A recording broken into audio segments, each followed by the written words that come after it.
السلام علیکم، امید ہے کہ آپ سب لوگ خیریت سے ہوں گے۔ آج بیسیکلی جس ٹاپک پہ میں آپ کے ساتھ بات کرنا چاہ رہی ہوں وہ ایک ایسا ورڈ ہے جس کو لوگ اور جس کے بارے میں لوگ بہت یہ کہنا چاہیے کہ شش و پنج میں رہتے ہیں، اور یہ ایک ایسا ٹاپک ہے جو کہ ہزاروں سال سے جس پہ بات کی جا رہی ہے، LUCK، جو کہ لک۔ اور اس کے بارے میں جو لوگ بہت زیادہ بات کرتے ہیں وہ لوگ ہوتے ہیں شاید جو کیونکہ خود بہت زیادہ کچھ نہیں کر سکتے زندگی میں یا نہیں کر سکے ہوتے، تو وہ اس کے بارے میں بات کرتے ہیں اور کہتے ہیں کہ فلاں آدمی بہت سکسیزفل ہے کیونکہ اس کی لک بہت اچھی ہے۔ بیسیکلی اس کا مطلب یہ نہیں ہے کہ اس کی لک بہت اچھی ہے۔ ہو سکتا ہے کہ اس کے حالات، اس کا جس انوائرمنٹ میں وہ ہو، وہ ساری چیزیں اس کو راس آ جائیں اور وہ اس کے لیے ایک بیٹر اپرچونٹی کے طور پر سامنے آ جائیں۔ لوگوں کے پاس بہت ویئرڈ فلاسفیز ہوتی ہیں جن کو لے کر وہ اپنی زندگی میں آگے چل رہے ہوتے ہیں، لیکن کیونکہ اب زمانہ بدل چکا ہے اور خالی ہاتھ آئے تھے اور خالی ہاتھ جائیں گے کا یہ جو کانسیپٹ ہے بیسیکلی یہ اس طرح سے نہیں ہے۔ جو خالی ہاتھ آنے اور جانے کے درمیان کا جو آپ کہہ لیں کہ جو وقت ہے اس میں کچھ ایسا کر جائیں کہ لوگ آپ کو یاد رکھیں۔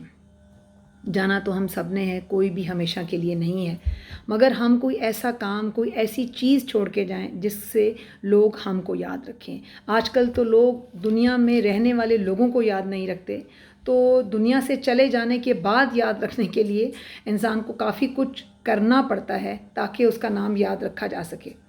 اور اس چیز کو کہ what is look all about, اس بات کو میں کچھ آپ کو اس طرح سے سمجھانے کی کوشش کرتی ہوں اور ایک ایگزامپل آپ کو دیتی ہوں کہ ایک اونٹ اور اس کا بچہ چڑیا گھر میں تھے۔ تو اونٹ کے بچے سے ایک دن پوچھا اپنی ماں سے اس نے کہ ماں، ہمیں اللہ تعالیٰ نے یا ہمارے اوپر یہ جو اونچی جگہ ہے جیسے کوہان سی اس کی اونچی سی وہ بنی ہوتی ہے، یہ ہمارے جسم میں ایسے کیوں ہے؟ تو اس کی ماں نے کہا کیونکہ ہم ریگستان میں رہتے ہیں اور کئی دن ہمیں پانی میسر نہیں آتا سم ٹائمز، تو اللہ تعالیٰ نے ہمارے لیے یہ نظام بنایا کہ ہم اپنے جسم میں پانی کو کچھ دنوں کے لیے سٹور کر لیں، اور اگر اس کے بعد کچھ دنوں تک وہ پانی ہمیں نہ بھی میسر ہو تو ہماری باڈی میں پانی سٹور ہوا ہو۔ پھر اس نے دوسرا سوال پوچھا کہ ہمارے پاؤں اتنے بڑے کیوں ہیں؟ تو ماں نے جواب دیا کہ ہمارے پاؤں اس لیے بڑے ہیں کیونکہ ہم ریگستان میں ہوتے ہیں اور ریگستان کے فاصلے بہت دور دور ہوتے ہیں، تو ہمیں زیادہ چلنا پڑتا ہے، اس وجہ سے اللہ تعالیٰ نے ہمیں بڑے پاؤں دیے تاکہ ہم بڑے بڑے فاصلے طے کر سکیں۔ اس کے بعد اس نے تیسرا سوال یہ پوچھا کہ ہماری آنکھوں کے سامنے یہ اتنے لمبے لمبے بال کیوں ہیں؟ تو اس کی ماں نے کہا کیونکہ ریگستان میں آندھی بہت زیادہ آتی ہے، تو اللہ تعالیٰ نے یہ ہمیں اس لیے دیے ہیں کہ ہماری آنکھوں میں وہ ریت نہ جائے۔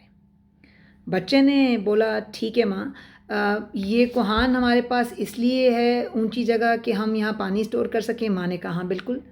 اس نے کہا کہ پاؤں اس لیے ہمیں بڑے دیے تاکہ ہم دور دور کا فاصلہ طے کر سکیں۔ اس نے کہا بالکل ٹھیک۔ تو پھر اس نے تیسری بات یہ کہی کہ بال ہمیں اس لیے دیے تاکہ ہم آندھی جب آئے تو ریت ہماری آنکھوں میں جانے سے بچ سکیں۔ ماں نے کہا ہاں بالکل ٹھیک۔ تو پھر بچے نے ماں سے چوتھا سوال کیا جس نے ماں کو ہلا دیا، اگر یہ سب چیزیں ہیں تو پھر ہم چڑیا گھر میں کیا کر رہے ہیں؟ جب اس نے یہ پوچھا تو ماں بہت زیادہ حیران ہو گئی، اور اس بات سے مطلب یہ ہے کہ آپ کے پاس جتنی بھی کوالٹیز ہوں، جتنی بھی ایبلٹیز کیوں نہ ہوں، اگر آپ رائٹ جگہ پر نہیں ہیں تو آپ لکی نہیں ہیں۔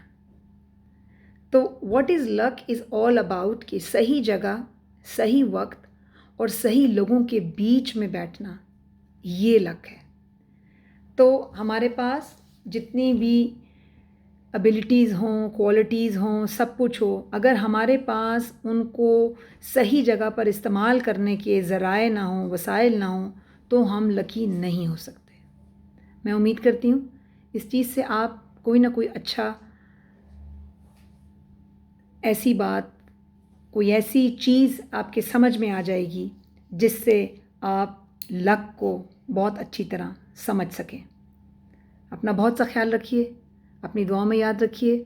انشاءاللہ بہت جلد دوبارہ آپ کے سامنے ایک اور ٹاپک کے ساتھ۔ تب تک کے لیے میرے چینل کو لائک کریں، سبسکرائب کریں۔ Thank you very much. خدا حافظ۔